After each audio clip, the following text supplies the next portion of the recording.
L'audience est reprise et nous allons poursuivre donc la lecture de l'ordonnance de mise en accusation. Monsieur le greffier. Oui. Section 2. Les formes de responsabilité individuelle en droit pénal international. La règle d'or en matière pénale est que la responsabilité est personnelle. Une personne ne pouvant être poursuivie que pour des faits qu'elle a personnellement commis. L'une des particularités du droit international qui constitue un infléchissement à cette règle est que la responsabilité d'un individu peut être engagée non seulement en tant qu'auteur lorsqu'il a personnellement commis l'infraction, mais également en tant que supérieur hiérarchique lorsqu'il a omis de prévenir ou de sanctionner des faits criminels. A. La responsabilité de ceux qui ont directement commis ou contribué à commettre l'infraction. La participation à la commission d'un crime peut valoir à son auteur des poursuites, soit en tant qu'auteur, soit en tant que complice. 1. Responsabilité de l'auteur principal.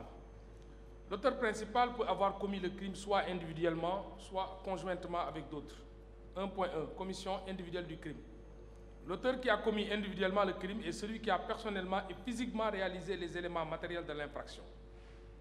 Cette perpétration physique revêt souvent la forme d'un acte positif. Extraire les ongles d'un détenu pour le crime de torture, entretenir des relations sexuelles pour le crime de viol, etc. Mais elle peut aussi se réaliser sous la forme d'une omission, notamment lorsque l'auteur avait l'obligation d'agir.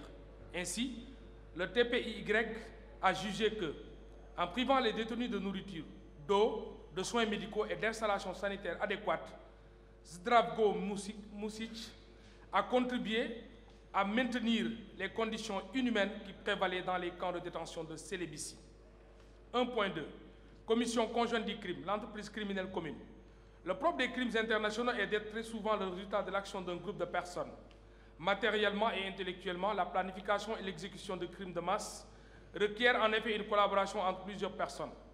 En cas de participation de plusieurs personnes à la commission de crimes de masse, il se pose deux questions. Comment distinguer celui qui a participé en qualité d'auteur de celui qui a agi en tant que complice? Comment déterminer la contribution de chacun des auteurs de l'infraction? La réponse à ces deux questions varie suivant que l'on adopte une approche objective ou subjective.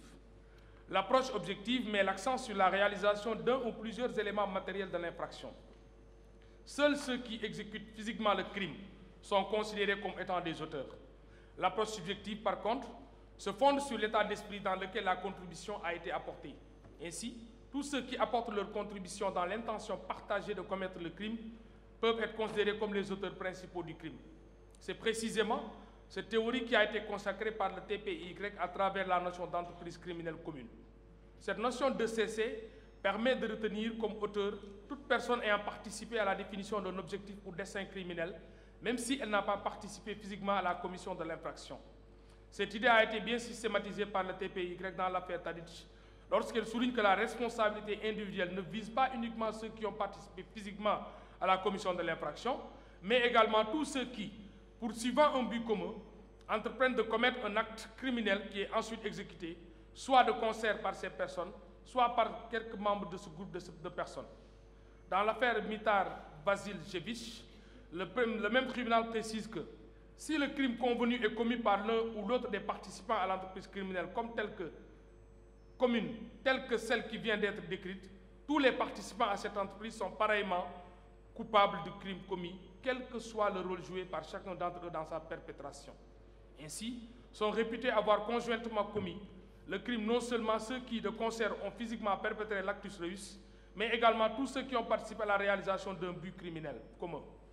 La jurisprudence a distingué trois situations de faits qui correspondent à autant de formes de CC. Forme élémentaire. Elle correspond au cas dans lequel plusieurs individus participent à la réalisation d'un crime, chacun d'eux se chargeant d'une tâche différente. L'application de la doctrine de l'ECC conduit à les considérer tous comme des co-auteurs de l'infraction. Forme synthétique, forme systémique. Elle renvoie au système organisé visant à maltraiter des détenus. Dans ce cas de figure, les personnes poursuivies n'ont pas nécessairement commis des crimes sous-jacents, mais elles ont contribué à mettre en place un système de répression dans le but avéré de maltraiter des individus. Il s'agit de systèmes de répression organisés visant à maltraiter des détenus. Les personnes qui occupent des positions d'autorité peuvent être considérées comme des auteurs principaux, même si elles n'ont pas physiquement commis le crime, dès lors qu'il est établi qu'elles exerçaient leur autorité sur ceux qui ont réalisé les crimes. C'est sur cette base que Kain Gek Eav, alias Dutch, a été condamné par les chambres extraordinaires du Cambodge. Forme élargie. Elle consiste à retenir la responsabilité des membres d'une ECC pour des crimes qui, initialement, n'étaient pas visés par les auteurs des forfaits. Contrairement aux deux premières formes de CC, celle-ci n'est pas unanimement admise par la jurisprudence internationale. Cette conception élargie de la responsabilité déteint naturellement sur l'appréciation des éléments constitutifs du crime qui doit être faite en tenant compte des formes de participation à la commission de l'infraction. L'élément matériel dans l'entreprise criminelle commune. Les éléments matériels de cette forme de participation sont les suivants. La pluralité des membres, l'existence d'un but commun, les membres du groupe doivent s'être fixés un objectif commun qui est criminel par nature ou qui ne peut être atteint que par des moyens criminels. La participation à l'entreprise criminelle. Cette participation peut être physique, mais elle peut aussi prendre la forme d'une assistance ou d'une contribution à la réalisation du projet criminel. L'élément moral dans l'entreprise criminelle commune, ECC. L'appréciation de cet élément intentionnel varie suivant qu'il s'agit de l'une ou l'autre de ces formes. Concernant la forme élémentaire de l'ECC, l'élément moral correspond à l'intention partagée par tous les co-auteurs de commettre le crime. Sans cette intention commune, la responsabilité d'un individu ne peut être retenue au titre de l'ECC. La chambre d'appel du TPIY a affirmé dans ce sens que aucun juge du fait n'aurait pu raisonnablement conclure que la seule déduction raisonnable possible compte tenu des éléments de preuve réunis pour reprendre la formule précitée était que l'appelant avait l'intention de tuer les 7 musulmans. Dans la forme systémique, l'élément moral se décompose en deux aspects. La connaissance du système de mauvais traitement mis en place et l'intention de contribuer à l'objectif consistant à maltraiter les victimes ciblées. La preuve de cette intention peut être déduite de la position qu'occupait la personne poursuivie et de l'autorité qu'elle exerçait. Dans la forme élargie de l'ECC, l'élément moral existe s'il est établi que le crime commis au-delà du but visé était prévisible et si l'accusé a délibérément pris le risque de le laisser se commettre. 2. Responsabilité du complice. La complicité peut se constituer au moment de la commission de l'infraction par aide et encouragement. Elle peut aussi se faire par ordre, planification ou incitation. 2.e. Complicité par aide et encouragement. L'article 10 du statut des chambres africaines cite ceux qui ont aidé et encouragé à commettre le crime.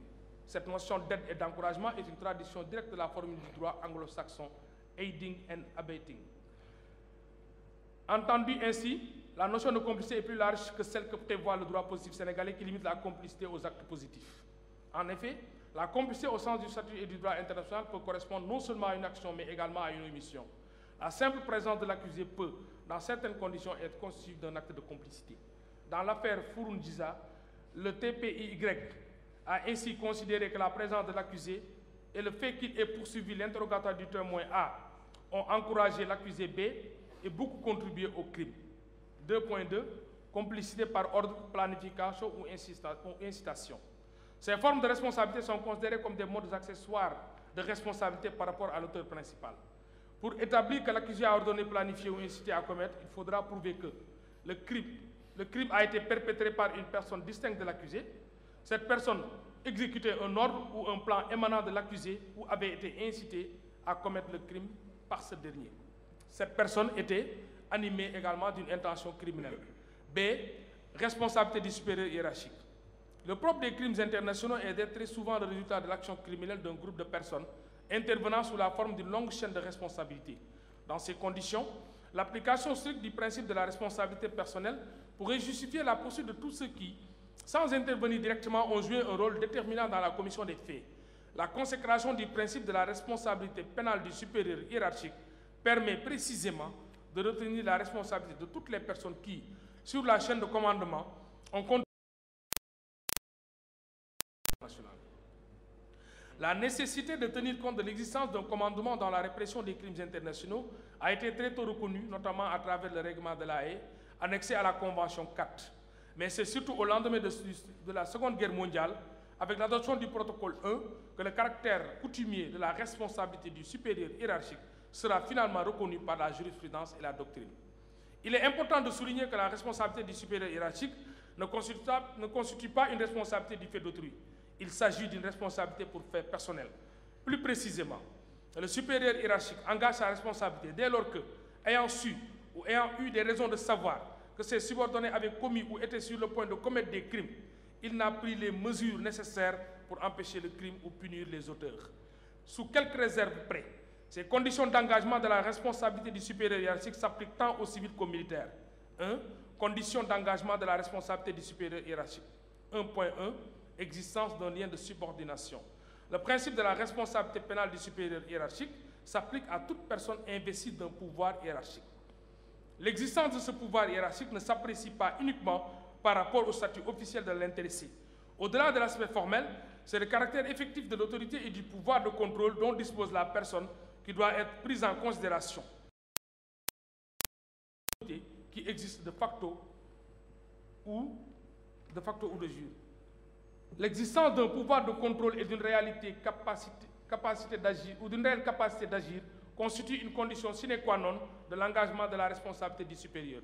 Dans l'affaire Célébici, la Chambre du TPY est revenue sur l'importance de ce pouvoir de contrôle dans l'appréciation de la responsabilité du supérieur hiérarchique en précisant que il faut que le supérieur contrôle effectivement les personnes qui violent le droit international humanitaire, autrement dit, qu'il ait la capacité matérielle de prévenir et de sanctionner ces violations, étant entendu qu'il peut s'agir aussi bien d'un pouvoir de facto que d'un pouvoir de jure.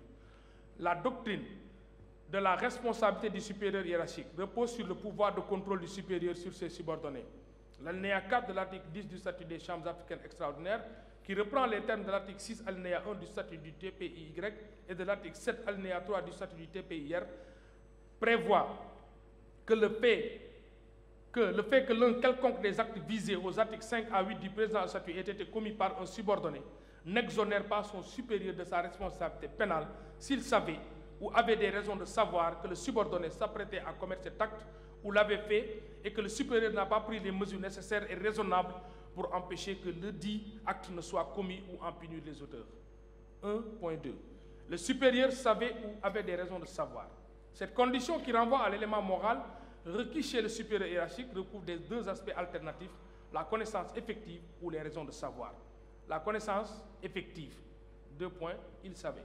Certains faits ou indices permettent de dire que le supérieur savait ce qui se passait ou ce qui était sur le point de survenir. C'est le cas lorsque l'on découvre que le supérieur avait lui-même dénoncé ou évoqué les faits dans ses propres écrits. En l'absence de preuves directes, laissant apparaître que le supérieur savait ce qui se passait, il n'est pas admis de se fonder sur sa simple position d'autorité pour en déduire qu'il devait savoir. Autrement dit, la simple position hiérarchique ne fait pas naître chez le supérieur hiérarchique une présomption de connaissance. Pour établir que le supérieur hiérarchique savait, il faut donc se référer aux preuves circonstancielles telles que nombre d'actes illégaux, leur type et leur durée, période durant laquelle ils ont été commis, les officiels et les personnels impliqués, le nombre de personnes impliquées dans la commission de l'acte, la proximité des auteurs avec le supérieur hiérarchique, importance des moyens logistiques déployés, distance séparant le lieu de résidence du supérieur du lieu de commission des faits. La Chambre considère donc que le supérieur savait, toutes les fois qu'il détient une ou plusieurs de ces informations. Il avait des raisons de savoir. L'analyse de la jurisprudence rendue sur cette question laisse apparaître une certaine évolution sur l'interprétation de cette condition. En effet, certaines juridictions ont estimé que par raison de savoir, il faut entendre devoir de s'informer et en tirer la conclusion que le supérieur hiérarchique ne peut dès lors invoquer son ignorance pour se soustraire à sa responsabilité pénale. Ainsi, dans l'affaire Röchling, la haute cour du gouvernement militaire de la zone française d'occupation en Allemagne a déclaré que aucun supérieur ne peut soulever ce moyen de défense indéfiniment car il est de son devoir de s'informer de ce qui se passe dans son organisation. Et l'ignorance ne peut, dès lors, n'être que le fruit d'une négligence criminelle. Mais, lors de la réaction du protocole additionnel 1, la règle sur laquelle les États se sont accordés et qui correspond au droit international coutumier est que l'expression « les raisons de savoir » renvoie aux informations mises à la disposition du supérieur hiérarchique. Un supérieur n'est donc tenu pour pénalement responsable que s'il est établi qu'il avait à sa disposition des informations permettant de conclure à la commission probable des infractions. Bien entendu, il n'est pas nécessaire que ces informations indiquent dans les moindres détails les circonstances de la commission de l'infraction, car cela renverrait alors à la première hypothèse, il savait. Il suffit que le supérieur ait eu à sa disposition des informations qui soient de nature à le mettre en garde contre le comportement de ses subordonnés. En s'abstenant malgré ces informations de prendre une quelconque mesure, soit pour en savoir davantage, soit pour empêcher la commission des crimes, le supérieur fait preuve d'un aveuglement volontaire qui rend compte de son intention criminelle. Il convient en outre de préciser que la responsabilité du supérieur hiérarchique est engagée dès lors qu'il est établi qu'il disposait de l'information, même s'il n'en a pas pris effectivement connaissance. 1.3. Le défaut d'agir. Au terme de l'article 10 du statut des chambres africaines extraordinaires, précité, le supérieur qui est mis au courant de la commission d'actes criminels doit prendre les mesures qui s'imposent, sous peine de voir sa responsabilité pénale engagée. Il doit précisément empêcher la commission des crimes et punir les auteurs des crimes déjà commis. Le devoir d'empêcher. En l'absence d'indication donnée par l'article 10 du statut, la Chambre considère que ce devoir recouvre deux aspects. L'obligation de faire cesser les crimes qui sont en train d'être commis, l'obligation de prendre des mesures avant toute commission de crime. Ces mesures peuvent être les suivantes. Prendre les mesures disciplinaires pour empêcher les troupes de commettre des exactions, sensibiliser les subordonnés par écrit ou par tout autre moyen sur l'obligation de veiller au respect du droit humanitaire. Mettre en garde les troupes sur l'interdiction de commettre des exactions et l'obligation de se conformer sur les sanctions disciplinaires encourues. Le devoir de réprimer. Il s'agit de l'obligation de punir les auteurs après la commission des crimes. Ces mesures de punition peuvent être prises directement par le supérieur hiérarchique. En cas d'impossibilité légale ou de fait, le supérieur peut également décider de transmettre un rapport à l'autorité habilitée à prendre des sanctions. Dans tous les cas, qu'il s'agisse du devoir d'empêcher ou de celui de punir, les mesures à prendre doivent être nécessaires et raisonnables. Le caractère nécessaire tient aux circonstances du moment, le caractère raisonnable à la position occupée au pouvoir effectif dont dispose le supérieur. C'est donc à la lumière du degré effectif du pouvoir de contrôle du supérieur hiérarchique et de sa capacité matérielle à prendre les mesures qui s'imposent qu'il faut apprécier si le supérieur avait pris des mesures requises pour empêcher la commission des crimes ou en punir les auteurs. Il convient de préciser que les deux volets de l'obligation d'agir du supérieur ne sont pas exclusifs l'un de l'autre. Autrement dit, le supérieur qui s'est abstenu de prendre les mesures de prévention n'efface pas sa faute en punissant les auteurs des crimes. 1.4 mens rea. La Chambre estime que compte tenu de la nature intentionnelle des infractions pour lesquelles les accusés sont poursuivis, la responsabilité du supérieur hiérarchique suppose que soit rapportée la preuve d'une intention criminelle. Le supérieur étant poursuivi pour les mêmes infractions que le subordonné, la mens rea doit être exactement la même. Il doit donc être établi que le supérieur a omis d'agir en connaissance de cause, soit parce qu'il recherchait le résultat criminel atteint, soit parce qu'étant conscient de la survenance de ce résultat, il a choisi de ne pas s'en soucier. Portée de la responsabilité du supérieur hiérarchique en deux. Les dispositions de l'article 10 du statut des chambres africaines ne font pas de distinction entre civil et militaire. Il faut donc considérer qu'elles concernent tant le supérieur civil que le chef militaire. 2.1. La responsabilité du chef militaire. L'existence d'une hiérarchie militaire dans l'armée contribue à faciliter l'application de ces règles. Tout chef militaire dispose d'un pouvoir de contrôle et de sanction sur les hommes placés sous son commandement. Et à ce titre, il est susceptible d'engager sa responsabilité pénale si ces derniers commettent des crimes internationaux. L'obligation d'empêcher le crime ou de sévir contre les auteurs pèse sur tous les chefs militaires. La responsabilité d'un chef intermédiaire n'exclut donc pas celle du chef supérieur. 2.2. La responsabilité du supérieur civil. Toute autorité politique ou tout civil ayant un pouvoir de contrôle effectif sur les auteurs d'un crime international peut voir sa responsabilité engagée en vertu de l'article 10 alinéa 4 du statut précité. Le TPY a en effet estimé, à propos de l'article 7 de son statut qui vise la responsabilité du supérieur hiérarchique, que par-delà les chefs militaires, ce sont les hauts responsables politiques et autres supérieurs civils investis d'une autorité qui sont visés. Dans le même sens, le TPIR a jugé que les règles de la responsabilité pénale s'appliquent non seulement aux militaires, mais également à toute personne exerçant une fonction civile et investie d'une autorité hiérarchique. Le point essentiel sera dès lors de déterminer dans quelle mesure le supérieur, en l'occurrence Alfred Moussema, avait un contrôle de jure ou de facto sur les agissements de ses subordonnés indirects. Dans tous les cas, il faut analyser correctement l'autorité effective qu'exerçait le supérieur à l'égard des subordonnés pour pouvoir apprécier s'il était en mesure d'empêcher l'infraction ou de punir les auteurs du comportement incriminé. Chapitre 2. Conclusion de la Chambre sur la responsabilité individuelle. Au regard des éléments factuels ci-dessus exposés, la Chambre estime qu'il existe des charges suffisantes contre les nommés Guihini Korey, Abakar Torbo, Mahamad Djibril El Djonto, Saleh Younous et Hissène Abré d'avoir formé durant la période comprise entre 1982 et 1990 une entreprise criminelle commune et d'avoir commis à ce titre les infractions de crimes contre l'humanité et de torture. La Chambre estime également qu'il existe des charges suffisantes contre Hissène Habré d'avoir commis, en qualité de supérieur hiérarchique, des crimes de guerre au sens des dispositions de l'article 7 du statut des chambres africaines extraordinaires. Section 1. La responsabilité de Hissène Habré et de ses collaborateurs pour crimes contre l'humanité et torture au titre de l'entreprise criminelle commune. Rapportés à la présente espèce, les éléments matériels permettant de déterminer l'existence d'une ECC de la seconde catégorie, telle qu'exposée ci-dessus, peuvent être analysés comme suit. A. La pluralité d'acteurs. Il ressort des éléments requis que la répression des groupes ethniques, de même que celle des opposants ou des populations sudistes, a été le résultat d'une concertation des autorités de la DDS et de leur chef Hissène Habré. De même, la mise en œuvre d'un tel plan a nécessité une collaboration entre les différents services chargés des renseignements et des arrestations. Ainsi, dans le cadre de la répression des Agawa, Abbas Abou Gren a souligné que le directeur de la DDS de l'époque, Guihini Korei, avait réuni tous les chefs de service pour leur demander de procéder à l'arrestation de tous les Agawa qui tenteraient de fuir le pays.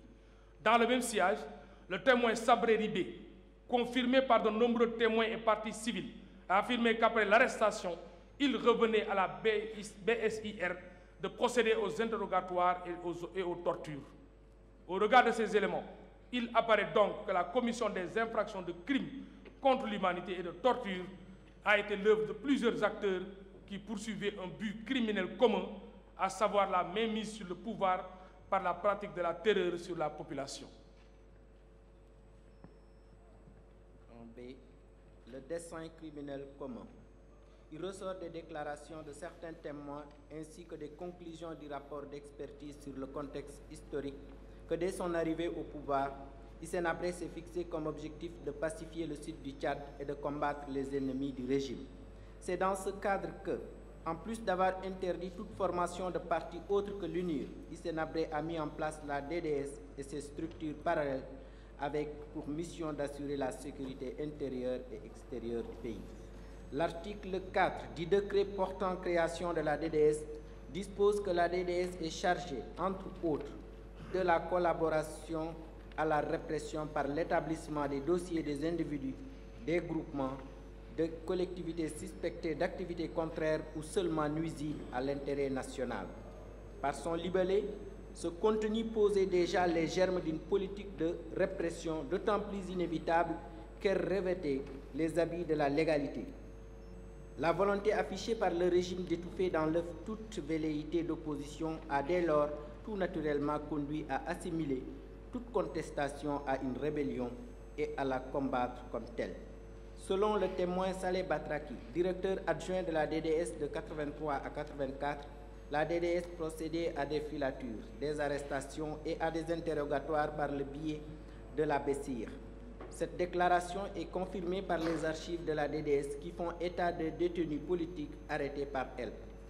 Il en est ainsi de ce document intitulé « État des détenus politiques » où on retrouve mentionnés les noms de 44 personnes, toutes arrêtées entre 85 et 88 pour le motif dit politique. On peut donc constater que même si les objectifs de pacification et de sécurisation du pays n'étaient pas en soi des buts criminels, les moyens employés pour y parvenir, entre parenthèses, arrestation arbitraire, détention sans jugement, torture, exécution sommaire, étaient par contre manifestement criminels. C'est la participation à la réalisation du dessein criminel. La Chambre rappelle qu'en vertu de la règle coutumière internationale, l'appréciation de l'élément matériel dans la seconde catégorie de l'ECC se fait non pas par rapport à la commission d'un des crimes spécifiques constitutifs de torture ou de crimes contre l'humanité, mais par rapport à la contribution de l'accusé à la mise en place et au fonctionnement du système ayant permis la réalisation du dessein criminel.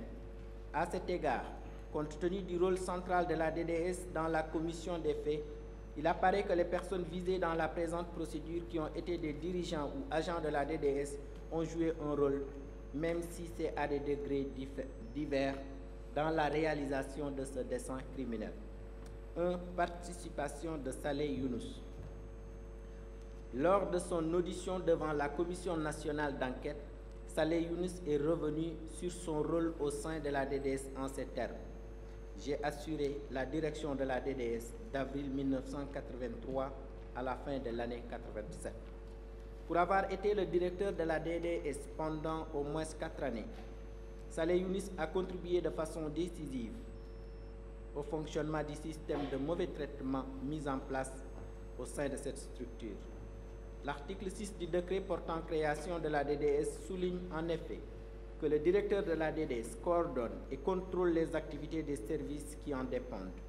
Saleh Younus lui-même, après avoir admis que sous sa direction, la DDS comportait plusieurs services dont la BESIR et le service pénitentiaire, a reconnu que son rôle comme celui de tout directeur était de coordonner les activités de la direction, de centraliser les renseignements recueillis et les transmettre au président de la République. En reconnaissant que la BESIR, un service dont il coordonnait les activités, était le bras armé de la direction et qu'elle procédait aux arrestations et autres interventions, Saleh Younus laisse apparaître son degré élevé de participation dans la commission des faits de répression. Ainsi, selon les déclarations du témoin Bandim Bandoum, la BESIR, qui était chargée de procéder aux interrogatoires, travaillait sous les ordres du directeur et lui rendait compte régulièrement. Il a tenu à préciser un décret présidentiel avait rattaché hiérarchiquement la BESIR à la DDS. En principe, la BESIR devait, si elle procédait à des auditions, transmettre au procureur, mais ça n'était jamais le cas. C'était en réalité au directeur de la DDS qu'elle transmettait les procès-verbaux. Saleh Batraki, qui a été directeur adjoint de la DDS de 83 à 84, a confirmé que la BESIR était sous les ordres du directeur de la DDS. Selon ce témoin, c'est le directeur de la DDS qui supervisait directement les opérations d'arrestation et de torture. Sabré Ribé, qui a servi à la BESIR entre 82 et 83, a également souligné le rôle de Saleh Younus dans la commission des faits en déclarant ceci. On soumet les gens à ces tortures pour avoir des renseignements. C'est le chef de la DDS qui procédait à ces genres de pratiques sur des personnes suite à leur arrestation sur la base des fiches établies par les éléments de la BESIR. Ces chefs sont Saleh Younus, Ali, Guini Korey, Ahmad Alachi. La participation de Saleh Younus est encore attestée par le témoignage d'un ancien geôlier de la DDS, le nommé Marabi Toudjbet. En effet, à propos des opérations d'enterrement de détenus morts en prison, ce témoin a déclaré « Saleh Younus en personne m'a chargé de désigner 3 personnes pour m'aider à enterrer les prisonniers morts en détention. Auparavant, j'étais seul à le faire. C'est ainsi que mon choix s'est porté sur Clément Abefouta, Jackson et Totodé. Le matin, on nous mettait sur la véranda et à chaque fois que des morts étaient annoncés dans les cellules, nous nous y rendions pour les enlever et les déposer à la dite véranda. En période de basse température, on dénombrait 40 à 50 morts par jour. En période de grosse chaleur, de mars à mai, le nombre pouvait grimper jusqu'à 60 à 70. Au regard de tous ces éléments, il apparaît que Saleh Younus a contribué de façon significative à la mise en œuvre du système de répression instauré au Tchad entre 1982 et 1990. S'agissant de l'élément moral, la Chambre estime que la connaissance de l'existence du système de mauvais traitement et l'intention d'y contribuer se déduisent aisément de la position d'autorité que Saleh Younus occupait au sein de la DDS, des responsabilités qui étaient les siennes, ainsi que des nombreuses correspondances que les organisations de droits de l'homme lui ont adressées au sujet des personnes détenues ou disparues. En réponse à la question de savoir quelle a été la réaction du régime de Hissène Habré face aux dénonciations de violations massives des droits de l'homme émanant du CICR et d'Amnesty International, Bandim Bandoum a déclaré « Hissène Habré a toujours nié par voie de presse l'existence de ces exactions malgré les preuves recueillies qui étaient accablantes. Lorsque la Croix-Rouge a voulu accéder au centre de détention des prisonniers de guerre, il lui était opposé un refus de la part de la DDS, mais sur instruction directe de la présidence. Amnesty International a écrit beaucoup de courriers au président et aux différentes autorités, mais il n'y avait jamais de suite. Par contre, ces correspondances étaient transmises à la DDS avec parfois des annotations au service sources ouvertes afin de savoir qui était derrière cela et éventuellement identifier les flux. 2. Participation de Mahamad Djibril El Djonto. À travers des fonctions qu'il a occupées, Mahamad Djibril El Djonto a été un maillon essentiel du système de répression instauré au Tchad. Parmi les postes qu'il a occupés figure celui de chef de service espionnage et contre-espionnage, où il était chargé, entre autres, de l'enlèvement des opposants politiques se trouvant à l'extérieur du territoire. Il ressort du rapport de la commission d'enquête nationale que ce service espionnage et contre-espionnage, qui était censé avoir pour mission de contrecarrer les actions déstabilisatrices de la Libye, s'est mis dès les premiers mois de sa création en un instrument de terreur et de pression. De nombreuses victimes se sont plaintes d'avoir été arrêtées et torturées par Mohamed Djibril El Djonto pour leur supposé lien avec l'ennemi libyen. Il en est ainsi de Toklok Baou Bakach, qui, lors de son audition effectuée au Tchad le 27 août 2013, a fait les déclarations suivantes. J'ai été arrêté à la direction de la sécurité nationale par le commissaire Mohamed Djibril El Djonto suite à une convocation.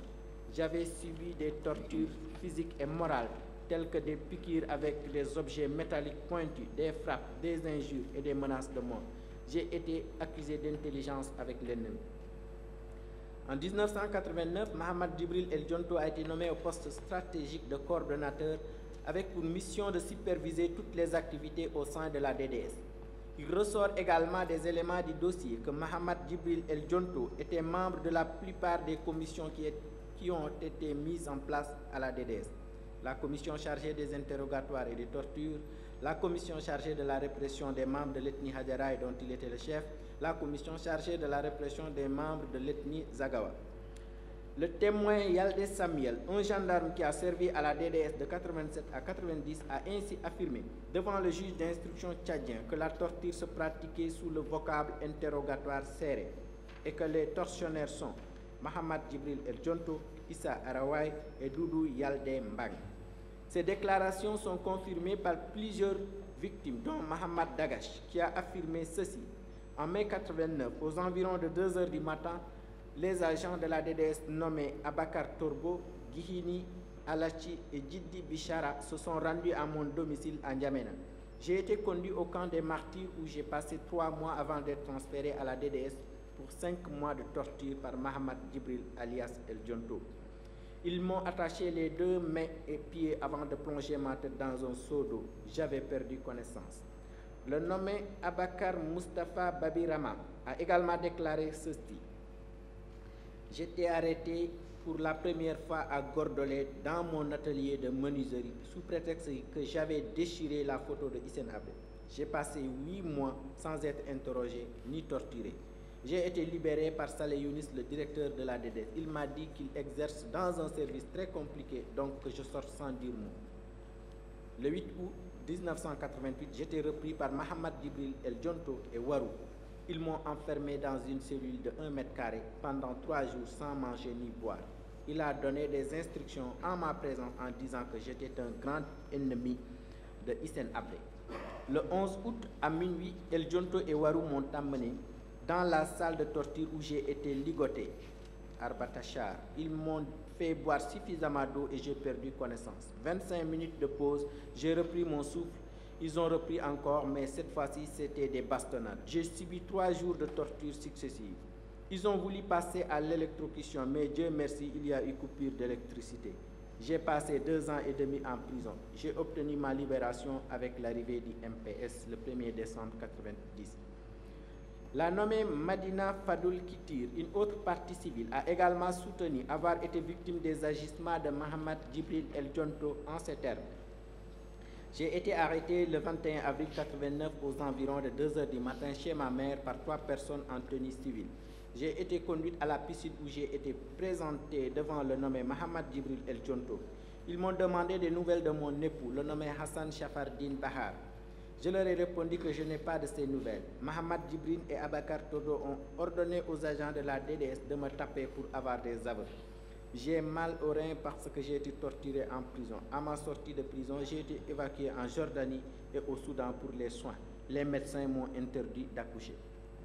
Lors de son audition devant la Commission nationale d'enquête, Mohamed Djibril est revenu sur son rôle dans le pillage systématique des biens dont étaient victimes les particuliers. Quand le président ordonne d'arrêter quelqu'un, il nous dit de ramasser tout chez lui. Je fais l'inventaire et je lui transmets. Au regard de tous ces éléments, il apparaît que Mohamed Djibril El Djonto a contribué de façon significative à la mise en œuvre du système de répression. D'autre part, Lors de son audition devant la commission d'enquête nationale, Mahamad Djibril El Dionto a mis en relief l'étendue de ses responsabilités en ces termes. C'est en mai 1989 que j'ai été nommé coordonnateur. C'est moi qui centralise toutes les fiches, tous les rapports, je les corrige, je mets à la frappe et j'envoie au président. Ainsi, la position qu'il a occupée au sein de la DDS et l'étendue de ses prérogatives telles que décrites permettent également d'affirmer qu'il a agi en toute connaissance de cause. 3. Participation de Abakar Torbo Rahman. Parmi les services qui dépendaient de la DDS figurait le service pénitentiaire qui, selon Saleh Younous, était chargé de la garde des prisonniers, de leur alimentation et de leur santé. En plus des documents internes de la DDS, plusieurs victimes et témoins ont confirmé le rôle de contrôleur des prisons d'Abakar Torbo. Il en est ainsi de Younous Mahadjir qui a déclaré « Pendant ma détention, Abdelkader Ibedou, un des membres de la DDS, venait régulièrement. Abakar Torbo, quant à lui, venait ouvrir les cellules pour effectuer des contrôles. » De nombreux témoins et victimes ont dénoncé les mauvais traitements qu'Abakar Torbo faisait subir aux détenus. Ainsi, le nommé Abdourahmane Gueye a soutenu lors de son audition ceci. On était au mois de mars de l'année 87. Un mois après, un agent de la DDS est venu dans ma cellule, m'a fait sortir et m'a parlé à l'écart. N'ayant pas obtenu de moi un aveu, comme il le souhaitait, il m'a fait comprendre qu'il était le maître des lieux et m'a menacé. Une fois de retour dans la cellule, mes co-détenus m'ont fait savoir qu'il s'agissait de Abakar Torbo, le directeur de la prison. De même, le nommé Ibrahim Ahmad Defala a déclaré lors de son audition « J'ai été interpellé vers fin 89 à 10h du matin au quartier Ambassadna par Abdel Hakim et Al-Jafi, tous deux agents de la DDS. J'ai été gardé dans les locaux de la DDS où chaque jour le nommé Abakar Torbo me pose des questions et me torture. » Une autre partie civile, le nommé Noreddin Adoum, a également dénoncé Abakar Torbo en ces termes.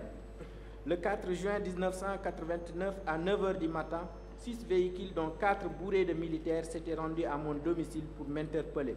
Nous avons été conduits à la DDS. 2 jours plus tard, 6 militaires sont venus nous faire sortir, Abdelkarim et moi, tout en nous mettant des cagoules pour nous conduire dans la salle de torture où nous attendaient Abakar Torbo et Djiddi Bichara. Nous avons été torturés par les 6 militaires. J'ai été soumis à la décharge électrique jusqu'au pénis durant 1 heure. La tête couverte de plastique, ils m'ont versé de l'eau jusqu'à remplir le plastique 3 jours durant. La participation d'Abakar Torbo aux actes de maltraitance subis par les détenus a été confirmée par les propres agents de la DDS. Ainsi, le nommé Nodjogoto Onan a affirmé lors de son audition au Tchad « Je n'ai jamais mis les pieds dans les cellules pour savoir comment ils étaient traités ni combien était leur nombre.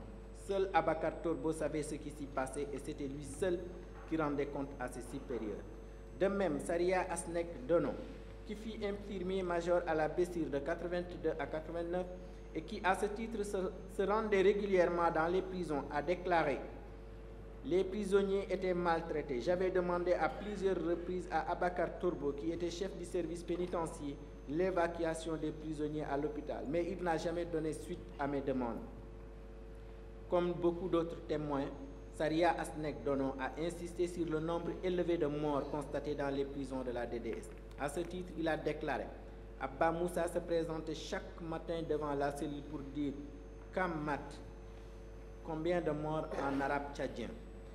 Il y avait une 404 bâchers où il mettait les cadavres avant de les enterrer. Un autre infirmier, le nommé Alifa Gaston, a affirmé que Abakar Torbo l'obligeait à dissimuler les causes réelles des décès par l'établissement de faux certificats de décès. Il a en effet déclaré dans mes visites de routine, lorsqu'il y a un décès d'un détenu, Abakar Torbo, le directeur pénitentiaire, me dictait des phrases que j'écrivais pour établir le certificat de décès. La plupart des décès étaient des cas de malnutrition et si la personne décède, elle présente des cas de gingivite.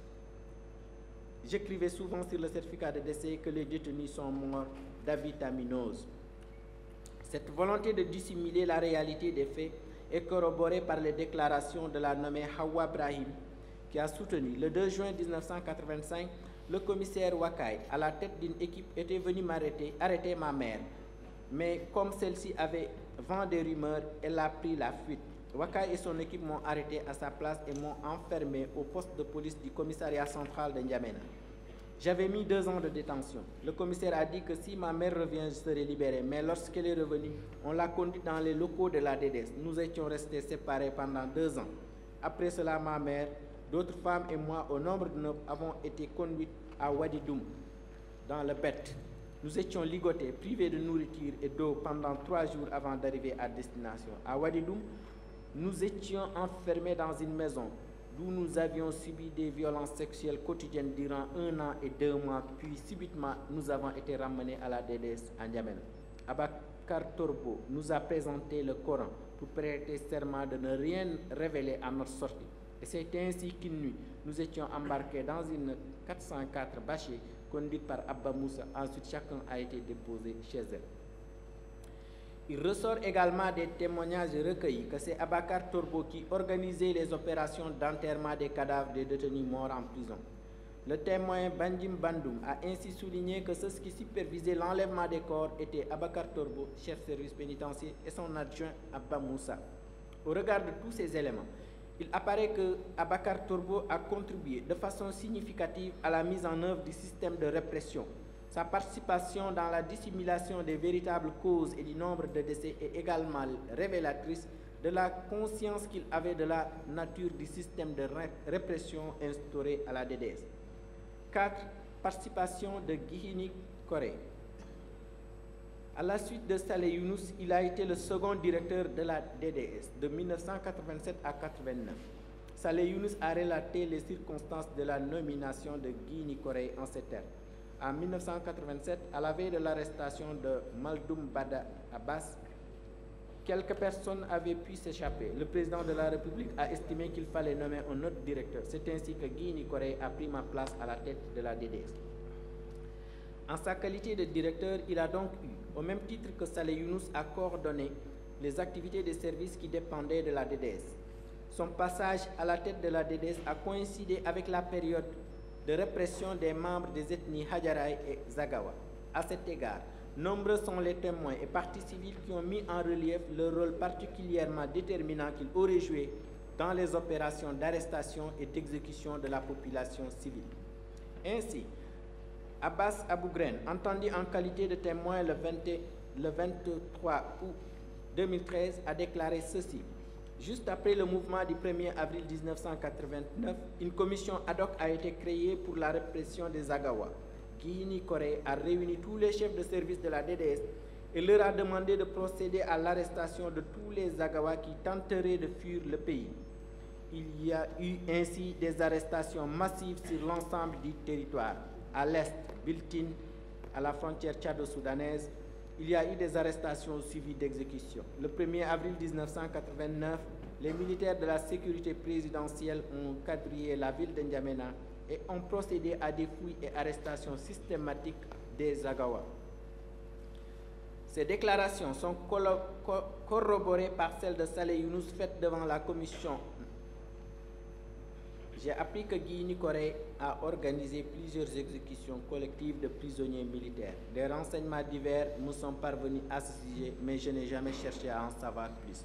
Mohamed Djibril El Jonto a également souligné l'implication directe de Gihini Corée dans les actes d'arrestation et d'exécution en déclarant « Les chefs de service n'ont pas de pouvoir d'arrestation. Un chef de service rencontre et le directeur arrête ou rencontre au président de la République qui ordonne l'arrestation. Gihini, quand il prend la drogue, tout le monde le fuit. Il va en personne avec la commission pour les exécutions. Gihini prend des gens, sort avec eux et il revient seul. C'est qu'il les a exécutés. Au regard de tous ces éléments, il apparaît que Gihini Corée a contribué de façon significative à la mise en œuvre du système de répression. La position de directeur qu'il occupait, ainsi que les divers témoignages sur son implication directe dans la politique de répression, attestent suffisamment de l'intention criminelle qui était la sienne dans le fonctionnement du système de répression. Participation de Hissène Habré. De tous les acteurs du système de répression ayant sévi au Tchad du 7 juin 1989, du 7 juin 1982 au 1er décembre 1990, Hissène Habré est sans doute celui qui a le plus été mis en cause, non pas parce qu'il aurait personnellement pris part à la commission des faits, mais plutôt parce qu'il en aurait été le cerveau, l'organisateur en chef. Au regard des éléments du dossier, cette posture d'organisateur apparaît à travers plusieurs aspects. Hissène Habré avait la haute main sur les organes impliqués dans la politique de répression. Hissène Habré intervenait souvent personnellement lorsqu'il le jugeait nécessaire. Hissène Habré a aménagé des centres de détention secrets. 5.1. Hissène Habré avait la haute main sur les services impliqués dans la politique de répression. Qu'il s'agisse de la répression des ethnies, des opposants ou de celle des cadres du Sud, les structures les plus fréquemment dénoncées par les victimes et les témoins sont la DDS à travers son bras armé que constitue la BESIR, la garde présidentielle, l'armée régulière, les FANT. Or, les éléments du dossier démontrent que toutes ces structures agissaient sous le contrôle direct de Hissène Habré.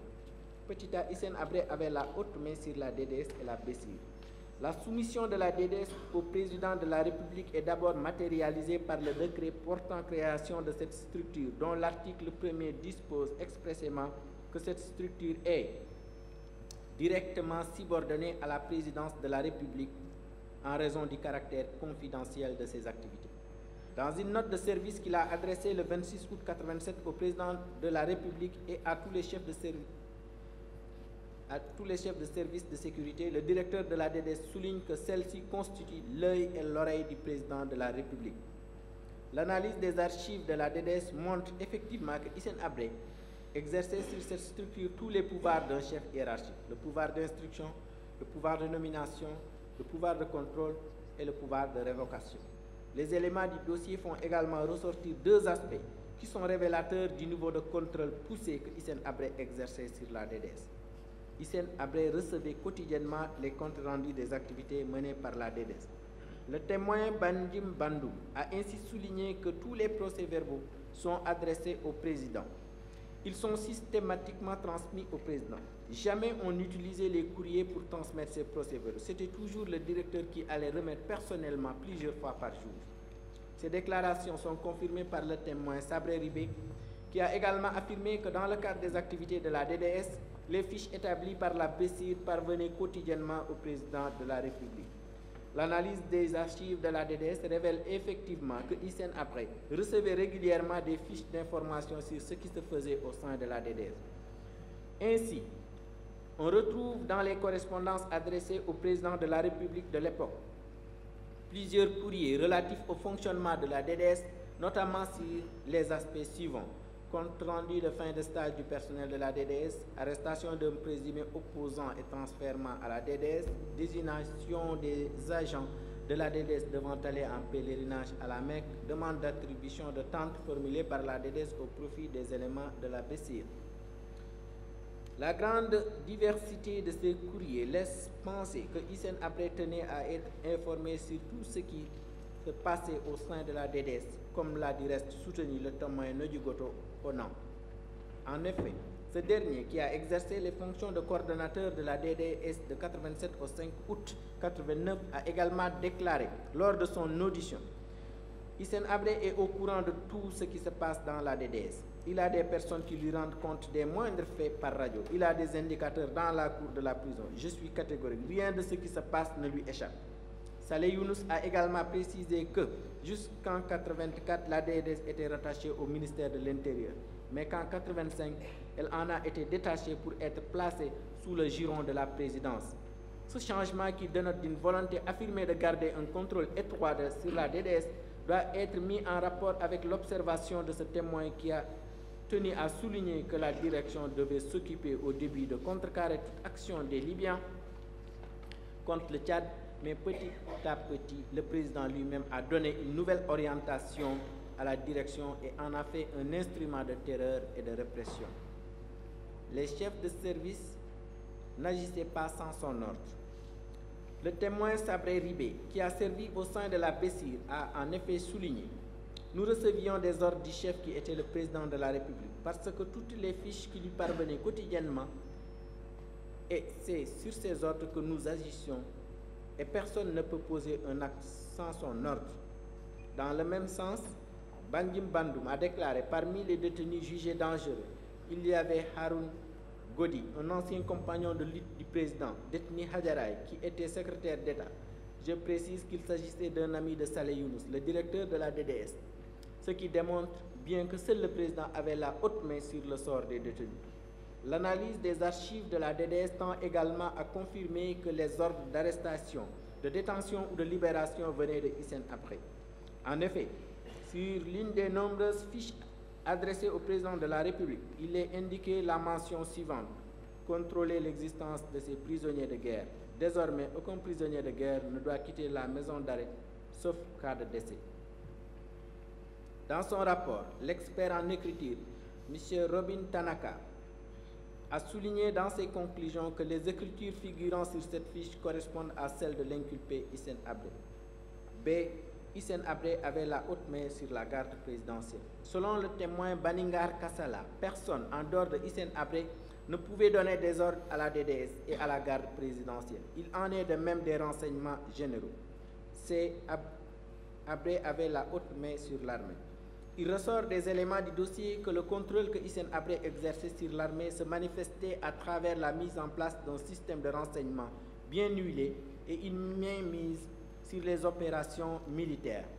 Ainsi, le témoin Baningar Kassala a souligné, pendant le règne de Hissène Habré, le service de renseignement fonctionnait très bien. Le président Habré était informé minute par minute, heure par heure, jour par jour de ce qui se passait dans l'armée. Baningar Kassala, en ce qui concerne le sud du Tchad, a également soutenu que les opérations militaires étaient dirigées par un commandant en chef placé sous les ordres du président de la République. Le commandant en chef ne pouvait pas mener des opérations militaires sans avoir reçu des ordres du président de la République. La Chambre rappelle que, s'agissant de l'entreprise criminelle commune telle qu'admise par la coutume internationale, la participation à la mise en œuvre du système de répression suffit à caractériser l'élément matériel de l'infraction. Mais dans le cas d'espèce, les éléments du dossier font ressortir, en plus de cette contribution substantielle à la politique de répression, que l'inculpé prenait parfois directement et personnellement part à l'exécution de certains actes. 5.2. Hissène Habré intervenait souvent personnellement lorsqu'il le jugeait nécessaire. Selon Mohamed Djibril El Djonto, Hissène Habré intervenait parfois personnellement dans la mise en œuvre de la répression. Il a ainsi soutenu. Hissène Habré intervient aussi. C'est lui qui m'a interrogé, il m'a même donné une gifle qui a laissé des traces sur ma joue. Issa Arawai, c'est lui qui assiste le président lorsqu'il interroge. De même, plusieurs victimes ont confirmé avoir été conduites devant Hissène Habré en personne avant d'être soumises à la torture. Ainsi, Hissène Robert Gambier a déclaré en décembre 1985 « J'étais parti sur la tombe de mon parrain, le nommé Cabrini Carlos, pour prier quand les agents de la DDS qui étaient en fonction m'avaient interpellé et conduit au bureau de la DDS où j'étais soumis à la torture. Ils m'ont tiré les testicules, cloué les mains avec des pointes, aspergé de l'insecticide dans les yeux, attaché les mains à la méthode Arbatachar et fouetté avec des câbles électriques. Les auteurs de mes tortures sont Elhadj Issa Arawai, Guihini Koré. Ces derniers m'ont amené devant Hissène Habré et celui-ci a dit « ça, c'est un Libyen, il faut le torturer normalement ». Dans le même siège, Domar Roya Makai, entendu comme partie civile, a soutenu ceci. J'étais arrêté par le commissaire Abbas Aboukren de la DDS le 3 juin 1990.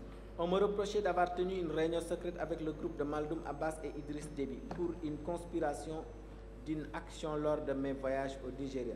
3 jours de détention à la Bessir, j'étais conduit auprès de Hissène Habré aux environs de 15 heures. Étant devant lui, il m'a observé longuement avant de me dire que nous sommes ligués avec les Déby, Maldoum et les Libyens pour déstabiliser son régime. Je lui ai répondu que je ne suis qu'un simple photographe. Aussitôt, il a donné l'ordre de me dégager vite. Ainsi, 2 militaires se sont jetés sur moi pour me tirer par terre sur les graviers. De retour à la Bessir, le calvaire a commencé. Je suis torturé, battu parce qu'on me reproche aussi d'avoir filmé la position des fentes ici en N'Djamena pour aller remettre à Déby et à Maldoum. 5.3. Hissène a aménagé des centres de détention secrets. Après la création de la DDS, à laquelle il a conféré des pouvoirs d'enquête et d'arrestation à l'image des officiers de police judiciaire, Hissène Habré a également mis en place des centres de détention parallèles, sans aucun rapport avec l'organisation de l'administration pénitentiaire.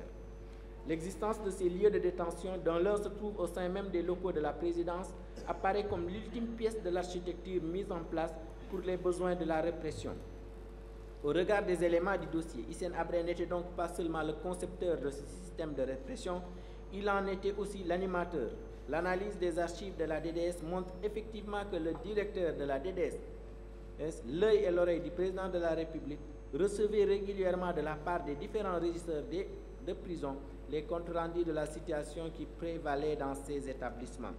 En définitive, il apparaît, au regard de ce qui précède, que Hissène Habré avait conçu et mis en œuvre un système de répression constitué d'organes, la DDS à travers la BESIR aidée de la sécurité présidentielle et des femmes, chargés d'arrêter et au besoin de torturer ou d'exécuter, et aussi de lieux de détention secrets fonctionnant en marge de l'appareil judiciaire.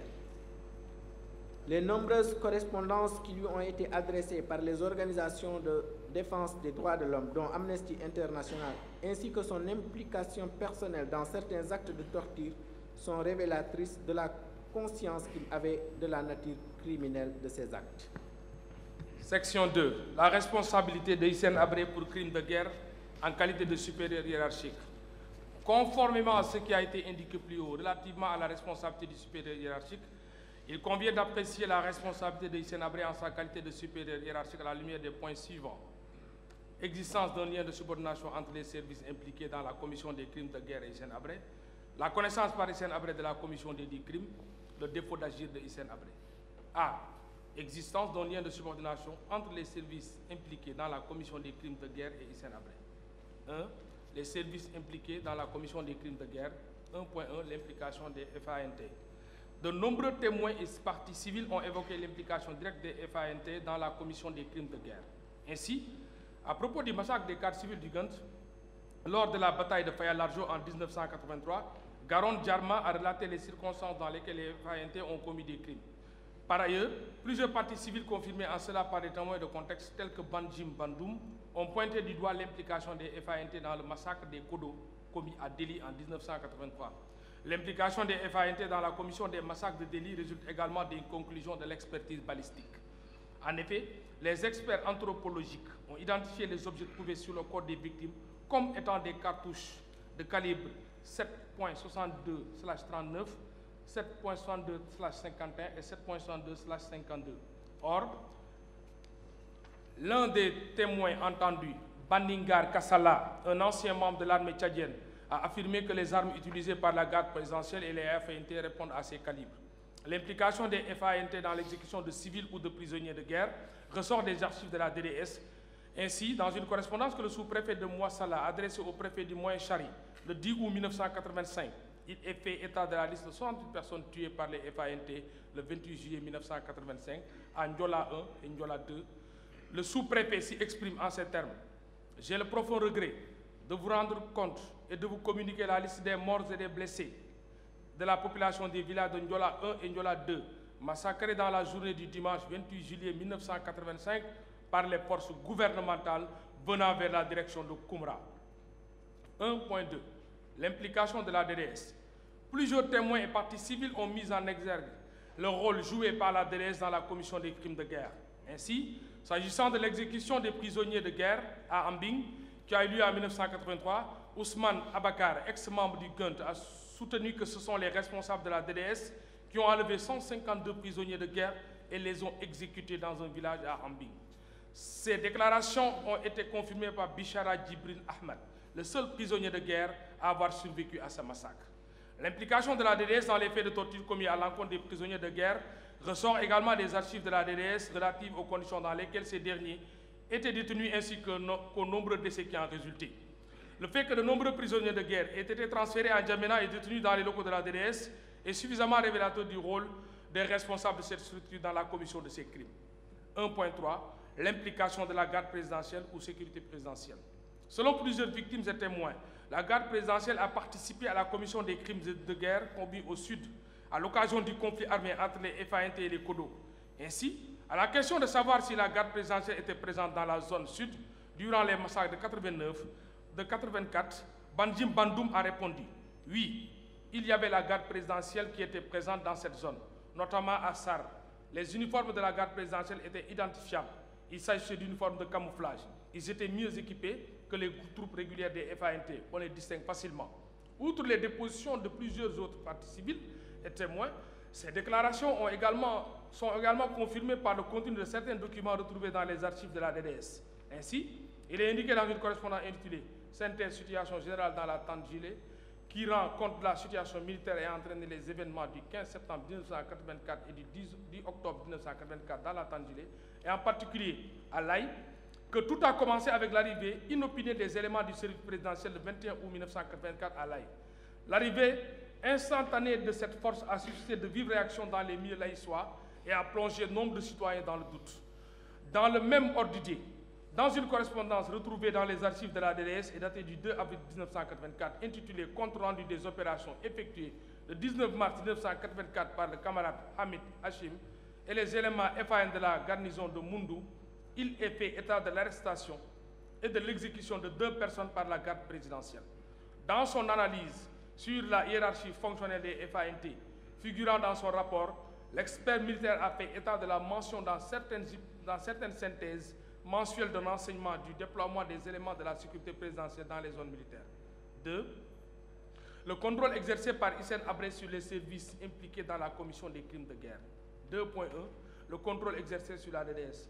Comme déjà indiqué plus haut, il existe de nombreux archives qui attestent du caractère quasi absolu du contrôle que Hissène Habré exerçait sur la DDS. La Chambre renvoie donc sur ce point aux développements qui ont déjà été consacrés. 2.2. Le contrôle exercé sur les FANT. Il ressort des éléments du dossier que, de jure comme de facto, Hissène Habré exerçait sur les FANT un contrôle très étendu. Ainsi, au terme de son analyse, l'expert militaire commis par la Chambre a souligné que les FANT relèvent du président de la République qui, conformément à l'acte fondamental de la République du 29 septembre 1982, est le chef suprême des armées et le garant de la souveraineté nationale et de l'intégrité territoriale. En outre, l'expert militaire a précisé qu'à partir du 23 mars 1986, Hissène Habré a cumulé les fonctions de président de la République et celles de ministre de la Défense des anciens combattants et victimes de guerre. Au regard du rôle du ministre de la Défense nationale qui consiste à s'occuper de l'organisation générale de l'armée, des opérations militaires ainsi que de la coordination interarmée sous l'autorité du président de la République, on peut affirmer que Hissène Habré s'était donné les moyens d'exercer un contrôle strict sur les FANT. Il résulte en outre de nombreux témoignages que dans son fonctionnement quotidien, l'armée tchadienne était dirigée de main de maître par Hissène Habré. Ce contrôle se matérialisait notamment par le pouvoir de donner des ordres. Ainsi, le témoin Namia Augustin, qui fut conseiller militaire au sein de son régime de 1983 à 1990, a déclaré que, en principe, le Comzone dépend du Comchef. Mais pour des raisons politiques, le président peut donner directement les ordres au Comzone en sa qualité de chef suprême de l'armée. Dans le même ordre d'idée, le témoin Ressanguena, qui a servi comme enquêteur à l'inspection de l'administration du territoire au ministère de l'Intérieur entre 1987 et 1990, a souligné qu'au sein de l'armée tchadienne, il y avait des escadrons blindés basés à N'Djamena, mais qui ont comme mission d'intervenir à la demande des commandants de zone ou de sous-zone. C'est le président qui donnait l'ordre aux escadrons blindés de rallier une zone donnée. Le même témoin a affirmé que, s'agissant de l'armée de l'air, il y avait à sa tête un commandant de l'armée de l'air. Théoriquement, il était au même niveau que le commandant de la police militaire et il est donc censé exécuter les ordres du Chemga. Mais en réalité, il ne pouvait recevoir d'ordre que du président à travers le cabinet militaire logé à la présidence, car aucun avion ne pouvait décoller sans l'autorisation du président. Cette situation s'explique par le fait que le président Habré portait un intérêt particulier aux gros porteurs type Hercule C-130 qui permettaient de transporter rapidement les troupes sur un point donné. Ces avions pouvaient atterrir sur de courtes pistes en terre battue. Il a également soutenu à propos du mode de transmission des ordres que les ordres ne passaient pas forcément par la voie hiérarchique. Par exemple, le président Habré pouvait donner directement des ordres jusqu'aux plus petites unités à la tête desquelles il avait mis ses hommes de confiance. D'autre part, la manière dont Hissène Habré recevait les renseignements d'ordre militaire avec une transmission directe des moindres informations et assez révélatrice du niveau de contrôle très poussé qu'il exerçait sur l'armée. À ce propos, Baningar Kassala a soutenu que le président Habré était informé minute par minute, heure par heure, jour par jour de ce qui se passait dans l'armée. Il y avait aussi les renseignements généraux, la surveillance du territoire, la DDS et ses proches parents chargés de collecter des renseignements. Le contenu de 2 documents de la DDS qui relatent des activités de l'armée et dont le président de la République a été employé à terre conforte les déclarations de ce témoin. D'autre part, il ressort des éléments du dossier que Hissène Habré ne se contentait pas de porter le titre honorifique de chef suprême des armées. Il lui arrivait en effet de mener personnellement les opérations militaires sur le terrain.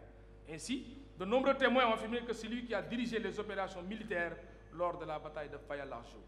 L'inculpé lui-même n'a pas manqué de souligner cette double casquette qu'il portait à la tête de l'État du Tchad lorsque, répondant à une question que lui posait Jeune Afrique, il disait « Pour les vrais chefs militaires et les vrais chefs politiques, les deux fonctions se complètent. L'une enrichit l'autre.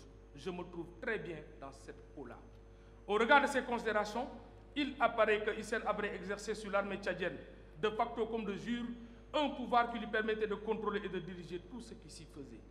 2.3. Le contrôle exercé sur la garde présidentielle ou sécurité présidentielle. Selon le témoin Baningar Kassala, la garde présidentielle a été créée dès l'arrivée au pouvoir de Hissène Habré et était chargée de protection.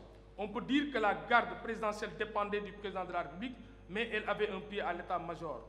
Normalement, c'est celui-ci qui devait la commander. Mais en fait, la garde présidentielle n'agissait que sur ordre du président de la République, tout comme la DDS. La garde présidentielle constituait l'œil et l'oreille du président de la République. Cette dépendance de la garde présidentielle vis-à-vis du président de la République a été également mise en exergue par l'expert militaire à travers l'organigramme suivant. Voir organigramme à la page 177. Même si formellement, la garde présidentielle ne fait pas partie de l'organigramme des FANT, ce schéma reflète suffisamment la situation de proximité et de dépendance entre la garde présidentielle et le président de la République. B. Hissène Habré était au courant de la commission des crimes de guerre. Conformément aux dispositions de l'article 10 du statut des chambres africaines extraordinaires, la responsabilité du supérieur hiérarchique suppose qu'il ait été établi que celui-ci savait ou avait des raisons de savoir que son subordonné s'apprêtait à commettre un crime ou l'avait commis.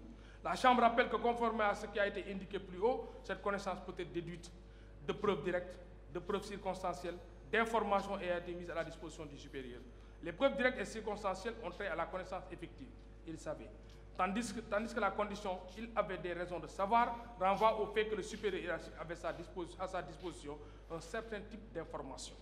Au regard des éléments du dossier, il apparaît qu'il existe de nombreuses preuves circonstancielles qui tendent à établir que l'inculpé Hissène Habré avait une connaissance effective de la commission des crimes de guerre. Comme indiqué plus haut, les preuves indirectes qui permettent de déterminer la connaissance effective par le supérieur des crimes se rapportent aux éléments suivants. 1. Le caractère généralisé des crimes de guerre. Il résulte dans tant des déclarations des parties civiles, de celles des témoins, que des pièces du dossier, que les exactions commises à l'occasion des conflits armés ont concerné toutes les régions du pays. Ainsi, Yaldé Samuel, ex-agent de la DDS, a déclaré lors de son audition comme témoin ceci. Entre 1984 et 1985, beaucoup de villages ont été rasés et des populations ont quitté leur village pour habiter en brousse. À l'occasion des pillages, les populations ont été exécutées. Je tiens à préciser que dans le sud du pays, les faits relatés par les associations de droits de l'homme ne sont pas exagérés. Toutes les populations peuvent témoigner de ces exactions. De même, Banjim Bandoum, ex-agent de la DDS qui a été en service au sud du Tchad de septembre 1983 à avril 1984, dans le cadre de négociations menées entre le gouvernement du Tchad et les Koro, a déclaré que dans les localités méridionales, il y a eu des arrestations à grande échelle, plus précisément dans les localités de Moundou, Doba, Poumra et Sar, soit dans les principales villes du sud. 2. La proximité avec les structures et les personnes impliquées dans la commission des crimes de guerre. La Chambre a déjà précisé les services impliqués dans la commission des crimes de guerre, ainsi que la nature des rapports qu'il y a à Hissène Habré. Au regard de ces liens de dépendance et surtout du fait que Hissène Habré avait mis en place des systèmes de renseignement extrêmement huilés qui lui permettaient d'être informé en temps réel des activités qui se menaient au sein de ces structures, la Chambre estime que Hissène savait que ses subordonnés commettaient des crimes. Par ailleurs, en dehors des services officiels ci-dessus indiqués, il ressort des pièces du dossier qu'en 1984, une délégation composée de personnalités proches de l'inculpé s'est rendue au sud du pays et a procédé à des arrestations et à des exécutions de civils. Banjim Bandoum a ici déclaré que Hissène Habré a créé à ce moment-là une cellule composée de Mohamed Fadil, directeur de la sécurité nationale, conseiller à la sécurité à la présidence, un civil Ahmad Dari, qui était à la SIP, le commissaire Ouaddougou de la police nationale. Cette cellule a été dépêchée au sud, d'abord à Moundou, puis à Sar. Ils ont procédé à des arrestations de civils, cadres administratifs, commerçants, chefs de canton, chefs traditionnels, militaires soupçonnés de collaboration avec les Kodo. Parmi les personnes arrêtées, Je peux citer Israël, un infirmier qui travaille dans une structure privée de santé à Koumra, le docteur Ndem, qui était médecin de la Société nationale sucrière du Tchad, le procureur de la République de Sarr. 3. La proximité géographique entre le lieu de résidence de Hissène Habré et le lieu de commission des crimes. La Chambre souscrit à l'opinion d'ITPY dans cette juridiction, quand cette juridiction affirme que plus le supérieur hiérarchique est éloigné du lieu des crimes, plus il sera nécessaire de recourir à d'autres indices pour établir qu'il en a eu connaissance. À l'inverse, le fait que les crimes ont été commis près du lieu d'affectation du supérieur constitue en soi un indice sérieux de la connaissance qu'il aurait de ces crimes, et c'est d'autant plus que ceux-ci se sont répétés. En l'espèce, la détention et la torture des prisonniers de guerre ont eu lieu dans les locaux de la DDS ainsi qu'à la BSIR, soit à une centaine de mètres du palais présidentiel. De même, les prisonniers de guerre étaient dans des conditions de détention inhumaines à N'Djamena, non loin du lieu de résidence de l'inculpé. Il ressort également des éléments du dossier que c'est à l'occasion de la bataille de Faya jour de juillet 83, à laquelle Hissène Habré a personnellement participé en dirigeant les combats que plusieurs ministres et cadres du GUN ont été exécutés. Par ailleurs, selon les déclarations concordantes de plusieurs témoins et parties civiles, confirmées en cela par les constatations de la commission d'enquête nationale, l'exécution de 150 prisonniers de guerre a eu lieu à Ambing, à une vingtaine de kilomètres de N'Djamena, où logeait l'inculpé Hissène Habré. Ainsi, la Chambre estime, au regard de ces éléments, notamment le caractère généralisé des crimes, la proximité des personnes impliquées dans la commission des faits avec l'inculpé, la proximité géographique entre le lieu de commission des faits et celui où se trouvait à l'époque l'inculpé, que la preuve est établie que Hissène Habré savait que ses subordonnés, en l'occurrence les troupes des FANT, les agents de la DDS, ainsi que ceux de la garde présidentielle, étaient en train de commettre des crimes. C'est Hissène Habré a omis d'agir. Il ressort des éléments du dossier que Hissène Habré n'a pas pris les mesures nécessaires et raisonnables pour empêcher les crimes, encore moins pour en punir les auteurs. Hissène Habré n'a pas pris de mesures pour empêcher les crimes. Il apparaît effectivement de l'analyse des faits que pour les exactions commises au sud, comme pour les cas de torture de prisonniers de guerre commis à N'Djamena, les crimes ne se sont poursuivis sur une longue période sans que des mesures ne soient prises pour les faire cesser. À cet égard, le témoin Ressa Guéna a affirmé à propos des massacres commis au sud du Tchad que le déclenchement des massacres a eu lieu en l'absence de Hissène Habré, mais même après son retour, les massacres se sont poursuivis sans pour autant qu'il ne les arrête alors qu'il a été informé par ses services de renseignement.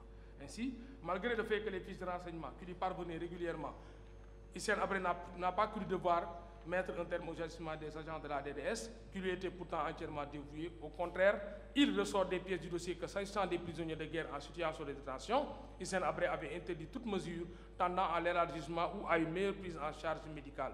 En effet, il est mentionné sur une correspondance datée du 29 octobre 1984 que le ministre délégué à la présidence de la République avait adressé à propos de 19 prisonniers de guerre en situation précaire et pour lesquels la Croix-Rouge sollicitait une hospitalisation ou un élargissement, la notation suivante.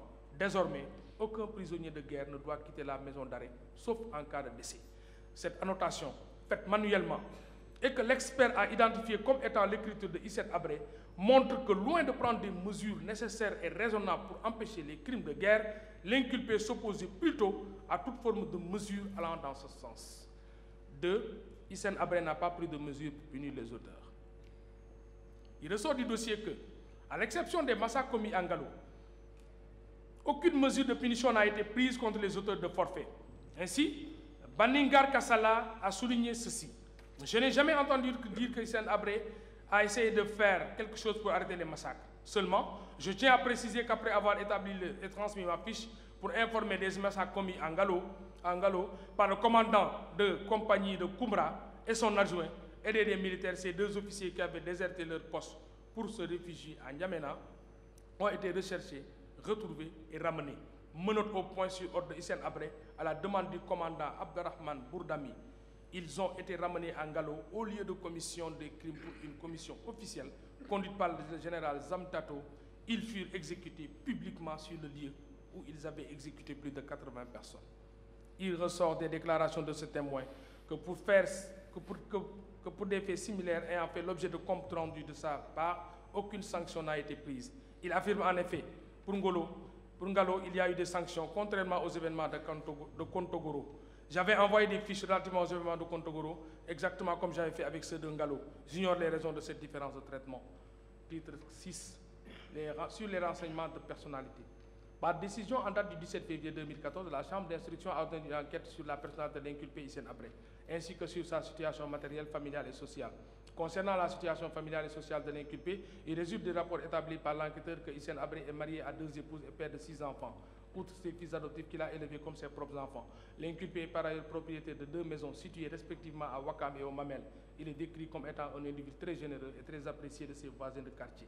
S'agissant de sa personnalité, l'expert a souligné que Hissène Habré est décrit comme une personne calme, courtoise, disponible et serviable.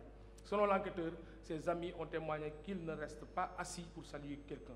Il s'est toujours levé pour cela et pour accompagner aussi, même quand il était au pouvoir avec ses subordonnés, avec toute personne. Il a également indiqué que Hissène Habré considère la loyauté comme une qualité fondamentale en amitié. L'homme de l'art a, en outre, relevé que Hissène Habré peut se montrer tenace envers ses ennemis, notamment au moment de la rébellion. Ses défauts seraient liés au fait qu'il ne recule devant rien et qu'il est toujours prêt à assumer ses actes et ses propos. En outre, il a une haute estime de lui-même et manifeste une assurance et une grande confiance, ce qui, de l'avis de l'expert, dénote d'un moi surdimensionné. Selon l'expert, les principales occupations de Hissène Habré sont la lecture, surtout celle du Coran, ses promenades et les visites de ses épouses et membres proches de sa famille. D'après les renseignements qu'il a pu recueillir auprès du directeur de la prison, Hissène Habré ne souffrirait d'aucune maladie ou affection qui limiterait son fonctionnement normal. Il est bien portant et ne pratique aucune activité sportive. Il refuse cependant tout contact avec les personnes autres que ses épouses, ses enfants et ses avocats, parce qu'estimant qu'ils se trouvent en détention de façon arbitraire. Par ailleurs, il entretient de bonnes relations avec les membres de l'administration pénitentiaire du Cap Manuel et de façon spécifique avec le directeur de la prison. Sa vie en prison révèle chez Habré une personnalité très pieuse et spirituelle. Les autres personnes poursuivies dans la présente procédure n'ayant pas été retrouvées en dépit des mandats d'arrêt lancés contre elles, la Chambre d'instruction n'a pas jugé opportun d'ordonner une enquête de personnalité en ce qui les concerne. Titre 7. Sur le non-lieu partiel, la mise en accusation et le renvoi. 1. Observation préliminaire sur les cas dénommés Guihini Korey, Saleh Younous, Abakar Torbo, Rahma, Mohamed Djibril et Djonto.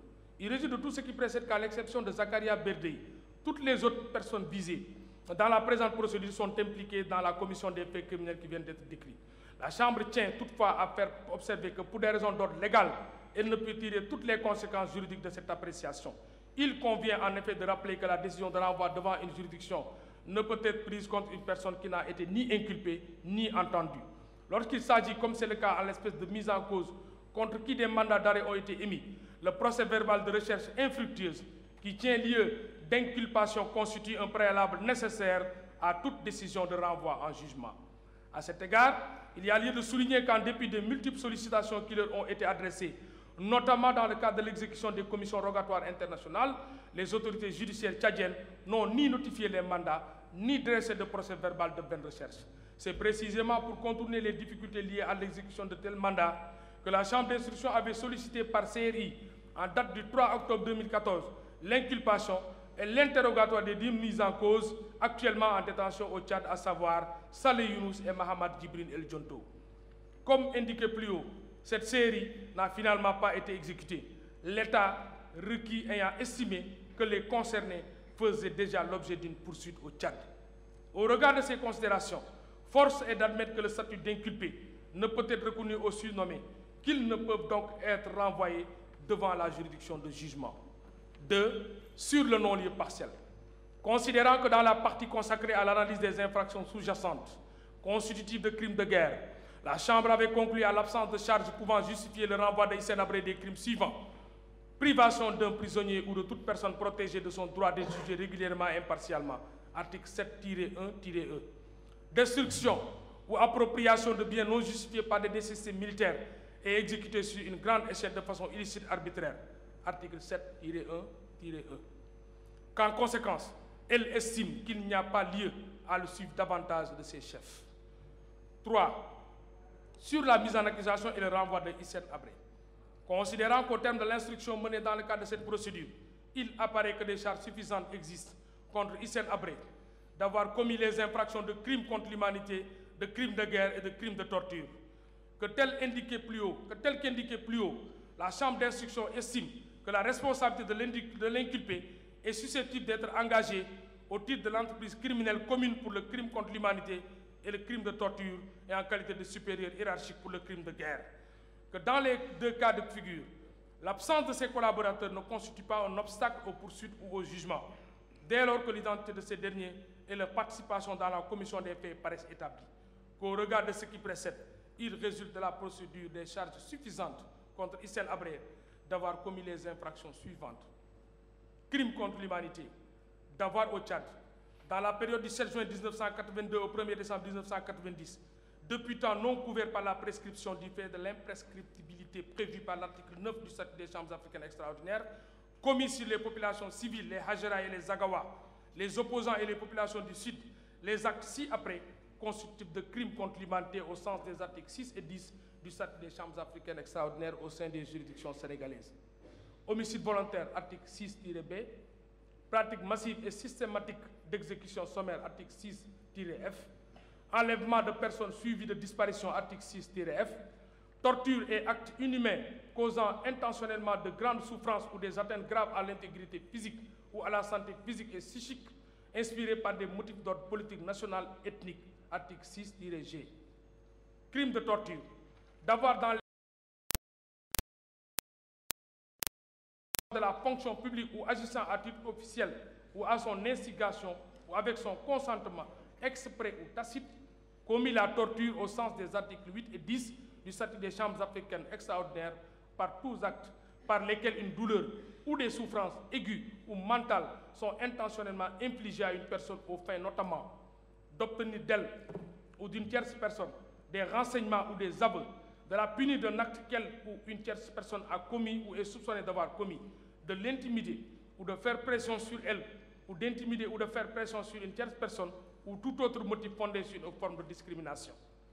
Crime de guerre, d'avoir dans les mêmes circonstances de temps et de lieu, commis dans le cadre d'un conflit armé international entre les FANT et le GUNT, appuyé par la Libye, d'une part, et d'autre part d'un conflit armé non international entre les FANT et les CODO, les actes ci-après constitutifs de crimes de guerre au sens des articles 7 et 10 du statut des chambres africaines extraordinaires sur les prisonniers de guerre, les membres des forces armées et les autres personnes protégées par les dispositions des conventions de Genève du 12 août 1949, homicide volontaire, article 7-1A, torture et traitement inhumain, article 7-1-B, transfert illégal et détention illégale, article 7-1-F, atteinte à la vie et à l'intégrité physique, article 7-2-A, crime prévu et puni par les articles 4, 6, 7, 8, 10, 23 et 24 du statut des chambres africaines extraordinaires.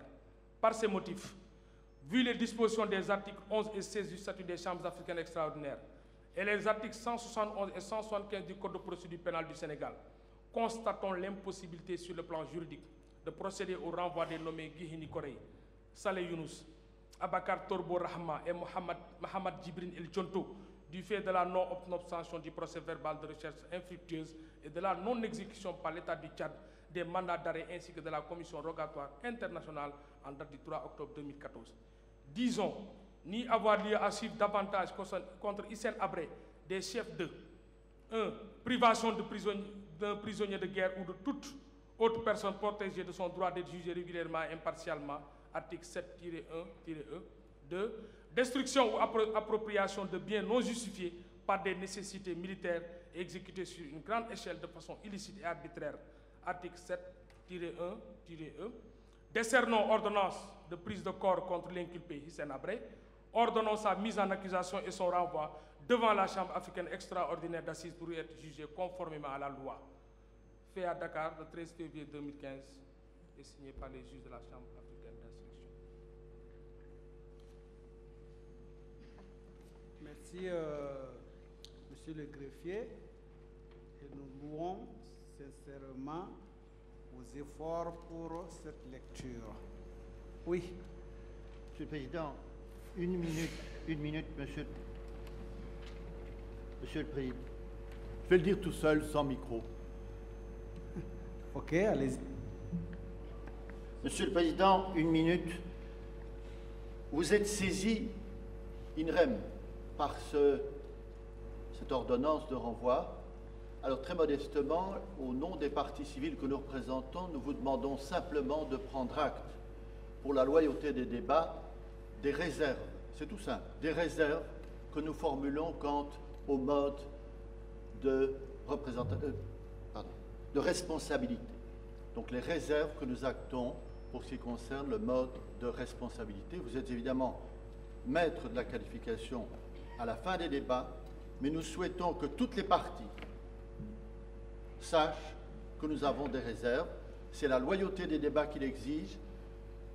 Les avocats souhaitent que le débat soit à l'intérieur de l'audience, mais pas à l'extérieur, raison pour laquelle je vous demande simplement d'acter ces réserves des parties civiles que nous représentons pour ce qui concerne le mode de responsabilité de M. Issena.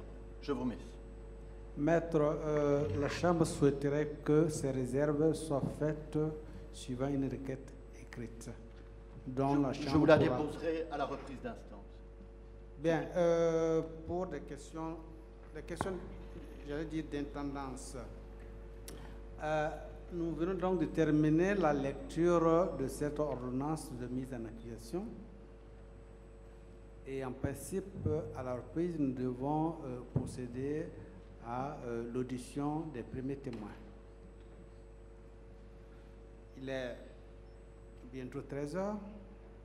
Ce que j'allais proposer, c'est de suspendre l'audience jusqu'à demain 9 h, afin que monsieur le procureur puisse s'assurer que le premier témoin que nous allons entendre soit présent à cette heure-ci et permettre à tout un chacun, puisque vous avez déjà le programme, de consulter vos notes et éventuellement, bon, s'il y a des questions à poser à ce témoin, que vous soyez déjà préparés. Pardon?